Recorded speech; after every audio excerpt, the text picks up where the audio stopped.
Halo teman-teman, perkenalkan nama saya Nurhaini dengan NIM 091058031910.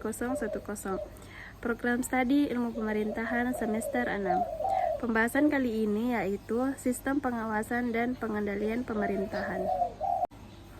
Pengawasan terhadap pelaksanaan APBD. Pelaksanaan APBD. Keterlambatan penetapan APBD terhadap pengelolaan keuangan desa adalah terkendalanya penyelenggaraan pemerintahan desa di bidang pembangunan desa, program pembinaan desa, program pemberdayaan desa, dan terganggunya pelaksanaan pelayanan publik.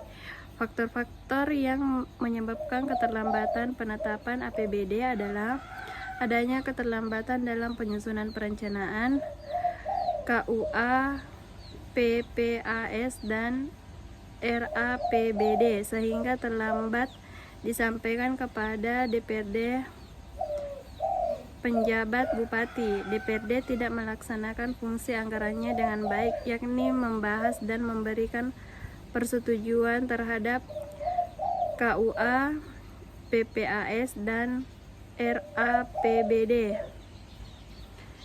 DPRD mengutamakan pentingnya dalam pelaksanaan fungsi anggaran pada saat pembahasan RAPBD. Adanya ketidakpercayaan dari DPRD terhadap pejabat eksekutif dalam penyusunan APBD. Kurangnya kompetensi dari anggota DPRD dalam melakukan pembahasan APBD. Peraturan tentang pedoman penyusunan APBD yang diterbitkan pemerintah selalu mengalami perubahan setiap tahunnya. Alasan politik, yakni adanya pertentangan politis antara sebagian anggota DPRD dengan pejabat bupati. Upaya yang dapat dilakukan untuk mengatasi keterlambatan dalam penetapan APBD dengan cara: pertama, peningkatan kompetensi dan kapasitas bagi pihak-pihak yang terlibat dalam penyusunan APBD melalui BIMTEK maupun workshop tentang penyusunan APBD. Kedua, dalam pelaksanaan BIMTEK tersebut perlu adanya penggabungan peserta dari TAPD, Kepala SKPD, dan anggota DPRD. Ketiga, pembinaan hubungan harmonis antara eksekutif dan legislatif.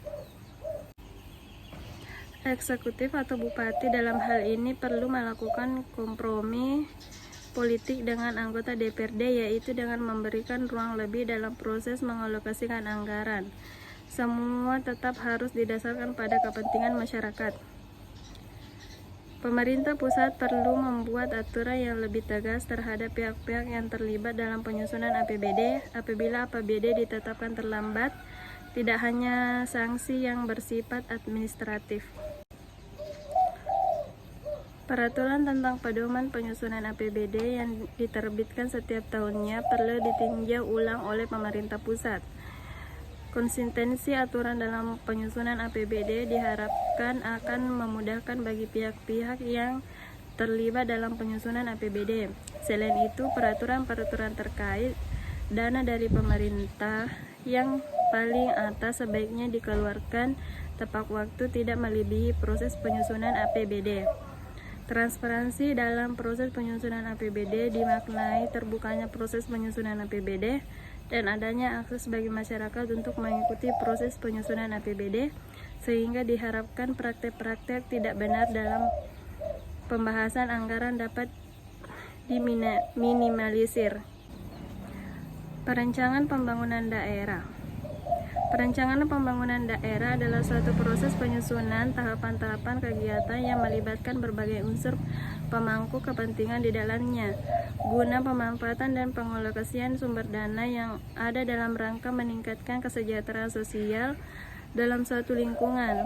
Perencanaan pembangunan daerah dirumuskan secara transparan, responsif, efisien, efektif, akuntabel, partisipatif, terukur, berkeadilan, dan berkelanjutannya yang meliputi Rencana Pembangunan Jangka Panjang Daerah (RPJPD) yang dilaksanakan untuk 20 tahun.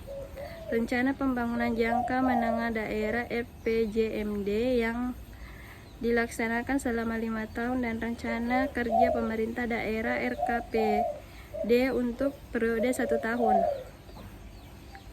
Peraturan Pemerintah Nomor 8 Tahun 2008 tentang tahapan tata cara penyusunan, pengendalian, dan evaluasi rencana pembangunan daerah ada 4 prinsip utama, yaitu sebagai berikut. Yang pertama, perencanaan pembangunan daerah merupakan satu kesatuan dalam sistem perencanaan pembangunan nasional. Perencanaan pembangunan daerah dilakukan pemerintah daerah bersama para pemangku kepentingan berdasarkan peran dan kewenangan masing-masing. Perencanaan pembangunan daerah mengintegrasikan rencana tata ruang dengan rencana pembangunan daerah. Keempat, rencana pembangunan daerah dilaksanakan berdasarkan kondisi dan potensi yang dimiliki masing-masing daerah sesuai dinamika perkembangan daerah nasional. Ketiga, keuangan dan aset daerah. Aset adalah sumber daya ekonomi yang dikuasai atau dimiliki oleh pemerintah sebagai akibat 1. Pemerintah, penerimaan, penyimpangan, dan penyaluran. 2. Penggunaan. 3. Penata usahaan. 4. Pemanfaatan. 5. Pengamanan dan pemeliharaan. 6. Penilaian. 7. Penghapusan. 8. Pemindatanganan. 9. Pembinaan, pengawasan, dan pengendalian. 10. Pembiayaan, dan 11. Tuntutan ganti rugi. Prinsip-prinsip dasar dalam pengelolaan aset daerah secara efektif dan efisien, serta menciptakan transparansi kebijakan pengelolaan aset daerah. Ada 3 prinsip dasar, yaitu adalah sebagai berikut. Yang pertama, adanya perencanaan yang tepat. Kedua, pelaksanaan pemanfaatan secara efektif dan efisien. Ketiga, pengawasan atau monitoring. Setelah ada penyusunan perencanaan yang tepat serta diakui dengan tahapan pelaksanaan, maka prinsip dasar ketiga atau yang terakhir adalah tahapan pengawasan.